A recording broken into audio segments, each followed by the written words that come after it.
Assalamualaikum warahmatullahi wabarakatuh. Salam Pramuka. Kakak, pada kesempatan ini akan dibahas tentang cara membina pramuka dengan sistem AMONG.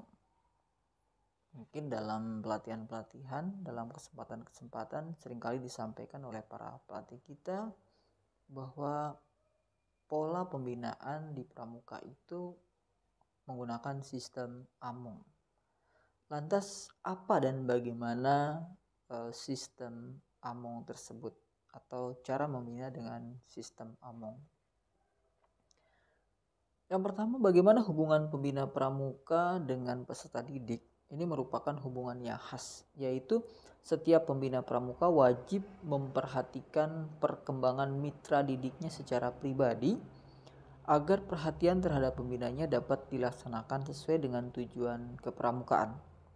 Membina pramuka merupakan kegiatan memperkenalkan, menumbuhkan, membimbing, dan mengembangkan kepribadian atau kualitas nilai, pengetahuan dan keterampilan, minat, keinginan, bakat, serta kemampuan peserta didik sehingga menjadi manusia yang kreatif, inovatif, pelopor, dan mandiri.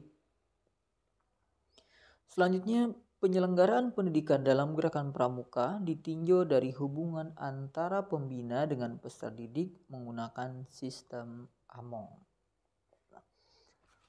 Kita akan membahas tentang apa dan bagaimana sistem AMONG. Sebelumnya, untuk dapat membina dengan baik, maka seseorang harus mengenal, mengerti, dan memahami dengan benar. Yang pertama, siapa yang dibinanya, yakni sifat-sifat dasarnya dan latar belakang kehidupannya. Kedua, jumlah orang yang akan dibinanya. Catatan jumlah satu regu untuk penggalang idealnya 6-8 anak. Jumlah satu pasukan 24-32 anak. Membina peserta didik yang lebih muda usianya akan lebih memerlukan perhatian, kesabaran, ketekunan, dan contoh yang lebih nyata. Seorang pembina penggalang bisa membina 7-10 orang.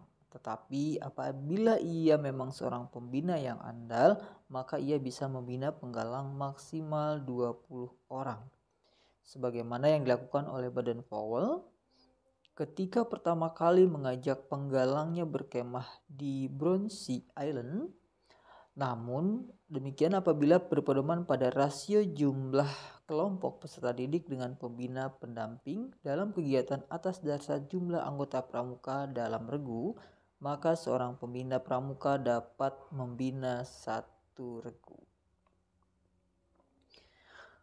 Membina peserta didik harus didasarkan pada satuan terpisah, yakni pembina putra hanya boleh membina anggota muda pramuka putri. Saya ulangi. Membina peserta didik harus didasarkan pada satuan terpisah, yakni pembina putra hanya boleh membina anggota muda pramuka putra. Pembina putri hanya boleh membina anggota muda pramuka putri, kecuali pembina siaga putri boleh membina anggota muda siaga putra. Pembinaan harus menarik minat peserta didik. Di sini, materi pembinaan dapat dibungkus dengan lagu, tari, gerak, permainan, perlombaan, cerita, penugasan, diskusi, seminar, lokakarya, dan bakti yang sesuai dengan perkembangan jasmani dan rohani peserta didik.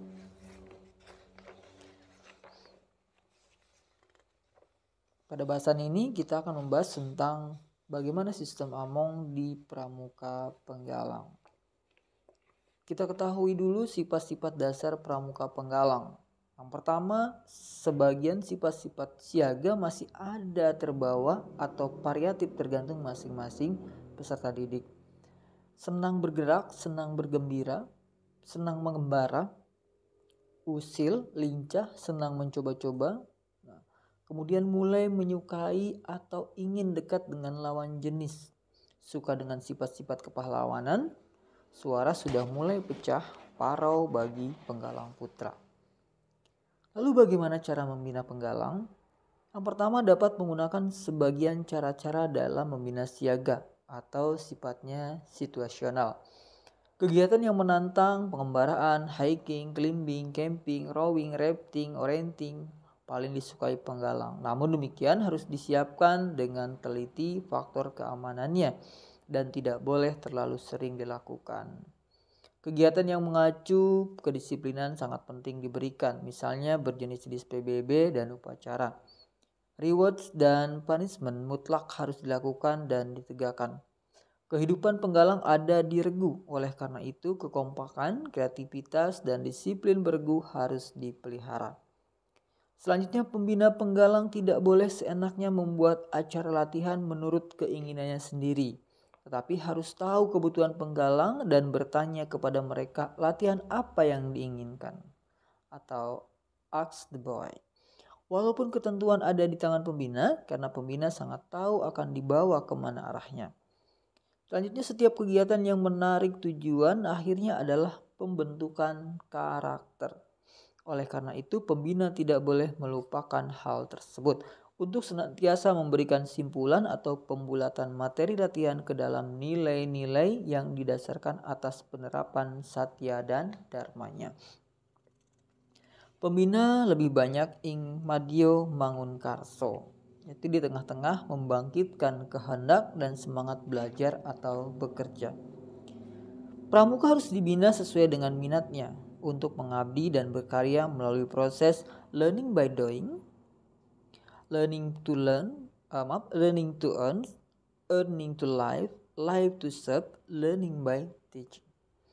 Sistem Among ini adalah sistem pendidikan yang dilaksanakan dengan cara memberikan kebebasan kepada peserta didik untuk dapat bergerak dan bertindak dengan leluasa dengan sejauh mungkin menghindari unsur-unsur perintah keharusan, paksaan dengan maksud untuk menumbuhkan dan mengembangkan rasa percaya diri, kreativitas dan aktivitas sesuai dengan aspirasi peserta didik.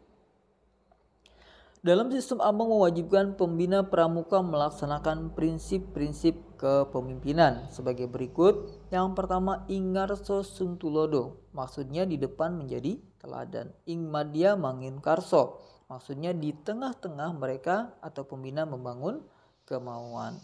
Yang berikutnya, tuturi handayani, maksudnya dari belakang pembina memberi daya atau kekuatan atau dorongan dan pengaruh yang baik ke arah kemandirian.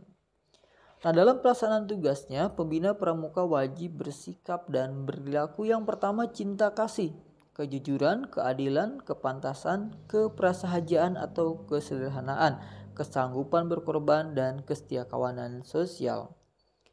Berikutnya disiplin disertai inisiatif, bertanggung jawab terhadap diri sendiri, sesama manusia, negara, dan bangsa, alam dan lingkungan hidup, serta bertanggung jawab kepada Tuhan Yang Maha Esa.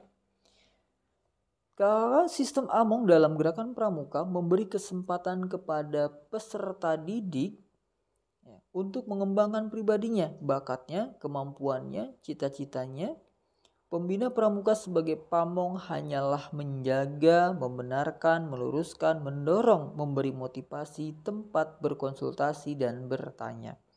Peserta didik harus diperlakukan dan dihargai sebagai subjek pendidikan, bukan hanya sebagai objek pendidikan belaka yang hanya bergiat kalau disuruh pembinanya, tetapi mereka diberi kebebasan untuk bergerak dan bertindak dengan leluasa agar tumbuh rasa percaya diri, agar berkembang kreativitasnya sesuai dengan aspirasi mereka. Kegiatan kepramukaan dengan menggunakan sistem Among dilaksanakan dalam bentuk kegiatan nyata dengan contoh-contoh nyata, dimengerti dan dihayati atas dasar minat dan karsa para peserta didik. Pembina pramuka harus mampu menjadi contoh teladan peserta didiknya.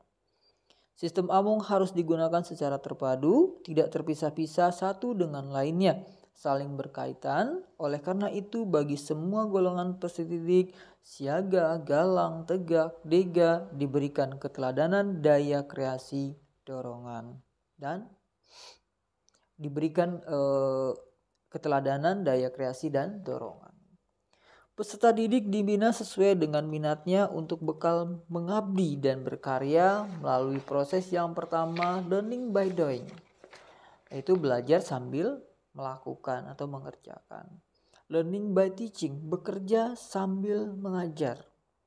Learning to live together, belajar untuk bisa hidup bersama. Learning to earn, belajar mencari penghasilan. Earning to live, penghasilan untuk hidup. Living to save, kehidupan untuk bekal mengabdi. Dan learning to be, belajar untuk menjadi dirinya sendiri. Baik kakak, pelaksanaan sistem Among dalam kepramukaan sebenarnya merupakan induk sistem dari metode kepramukaan yang perwujudannya akan terpadu dengan prinsip dasar kepramukaan. Metode kepramukaan, kode kehormatan pramuka, moto kepramukaan, dan kiasan dasar kepramukaan. Demikian yang dapat disampaikan, mudah-mudahan apa yang disampaikan ini bermanfaat. Dan untuk sumber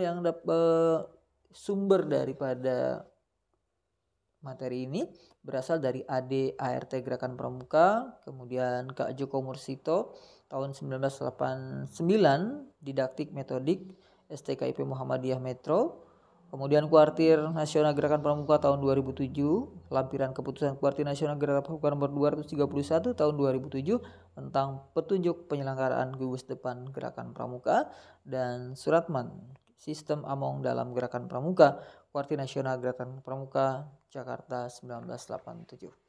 Demikian, mudah-mudahan dapat dipahami. Sampai jumpa pada pembahasan berikutnya.